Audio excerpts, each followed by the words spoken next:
Do que você precisa para ser feliz? O que é preciso para sua família viver bem, viver em paz? Para uma pessoa ser feliz, precisa que os seus direitos básicos sejam respeitados e atendidos. Precisamos de uma boa casa, acesso à educação de qualidade, um bom sistema de saúde acessível a todos, música, histórias, poesia. Por que tanta gente não consegue ter acesso a tudo isso? Não tem dinheiro, dizem. O orçamento é limitado, não dá para o Estado garantir o bem-estar de todo mundo. Pois vou contar um segredo. O dinheiro existe. Ele só está sendo investido onde não devia. Está sendo usado para fazer uma guerra. A guerra às drogas. Um estudo do Centro de Estudos de Segurança e Cidadania apontou que em 2017, São Paulo gastou 4 bilhões de reais para manter a guerra às drogas.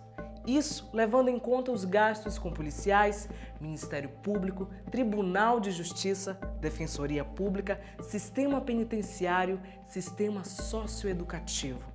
Sabe o que daria para fazer com esse dinheiro? Construir 462 escolas ou comprar 27 mil ambulâncias com UTI móvel ou comprar 72 milhões de vacinas contra o coronavírus. Infelizmente, não temos dinheiro para as escolas, ambulâncias, vacinas, assistência social. Boa parte do dinheiro que temos é usado para financiar as forças policiais que mais matam e morrem no mundo. Policiais, quando matam, vitimam pessoas negras em 80% dos casos. O dinheiro que temos vai para prisões, onde 2 a cada 3 presos são negros. Prisões que separam mães de seus filhos e destroem famílias.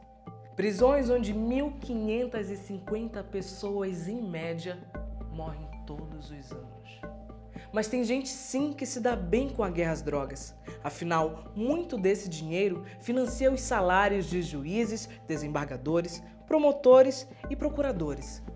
Em São Paulo, o Tribunal de Justiça recebeu, só em 2020, 12 bilhões e meio de reais.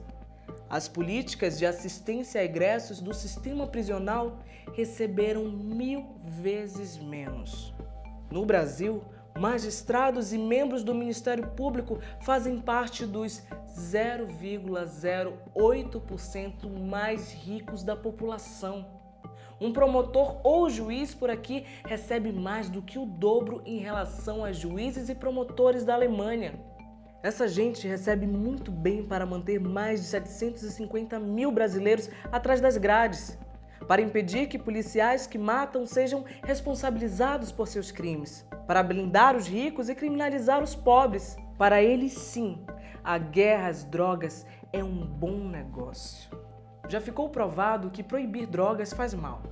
Proibir drogas leva ao encarceramento em massa, fortalece o racismo, separa famílias, prejudica a saúde pública.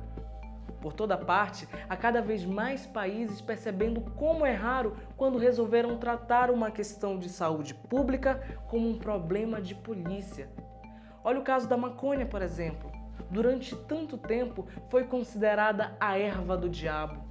Até hoje, no Brasil, quem vender um cigarro de maconha pode pegar até 15 anos de cadeia.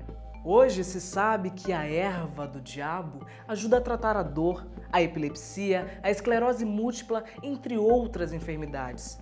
A maconha também produz 3 vezes mais fibra que o algodão, com menos água e sem usar pesticidas.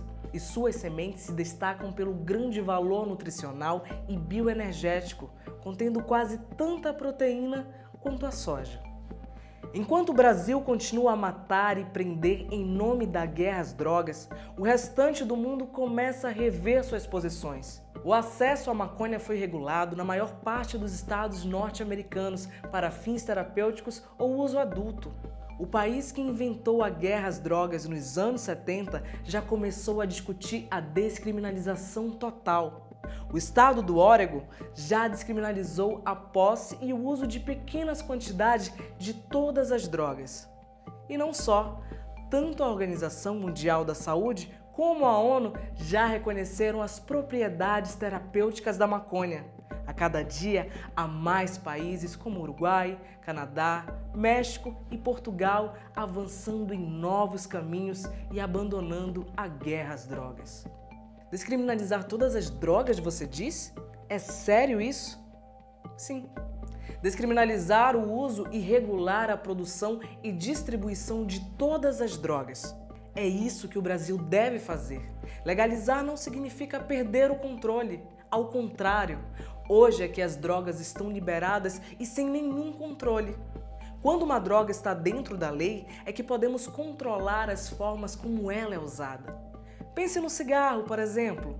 Antes se fumava em todos os lugares: bares, hospitais, ônibus, aviões. As políticas sobre o uso do cigarro conseguiram modificar esses hábitos. Com uma regulação responsável, os efeitos negativos sobre a saúde foram minimizados, como deve ser com qualquer droga. Quanto antes a gente começar, menos pessoas pobres e negras vão morrer nas mãos da polícia ou encher as celas superlotadas das prisões.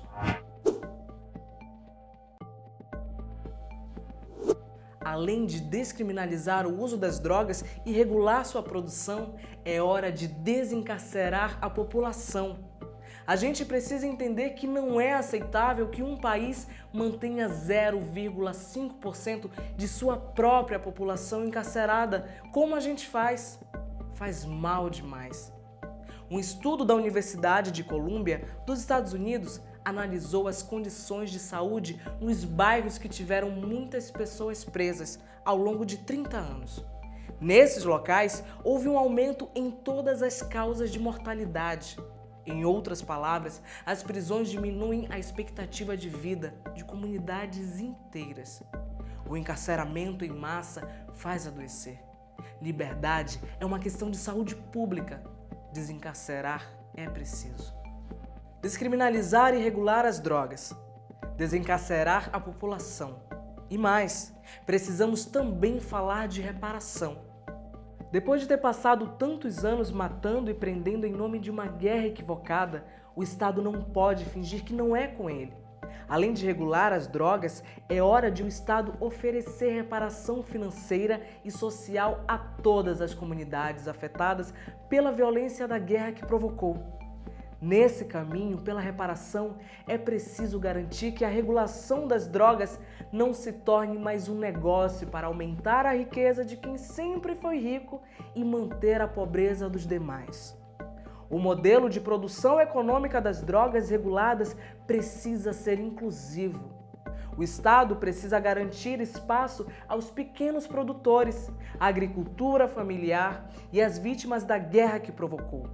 Em alguns estados norte-americanos, por exemplo, os impostos sobre a cannabis são aplicados nas comunidades mais afetadas pela repressão policial. E quem deseja empreender no negócio da maconha precisa ter como sócio um egresso do sistema penitenciário. Assim, o dinheiro dessa nova economia, em vez de enriquecer uns poucos, vai circular entre muitos. Descriminalizar e regular as drogas. Desencarcerar a população, reparar as populações afetadas. Para completar tudo isso, a gente precisa desfinanciar. Desfinanciar as polícias e o sistema de justiça criminal. Tudo aquilo que a gente chama de aparelho repressivo do Estado. Uma democracia não pode gastar tanto dinheiro reprimindo sua população. Magistrados não podem estar entre as pessoas mais ricas e poderosas do país. O financiamento do sistema de justiça precisa ser mais transparente e seus membros devem ter menos privilégios. A polícia não deve ser usada para perseguir jovens negros pobres nas periferias. Um país que investe tanto em repressão é um país doente. Um país saudável investe em educação, saúde, arte, esporte, cultura. As coisas que fazem a vida valer a pena.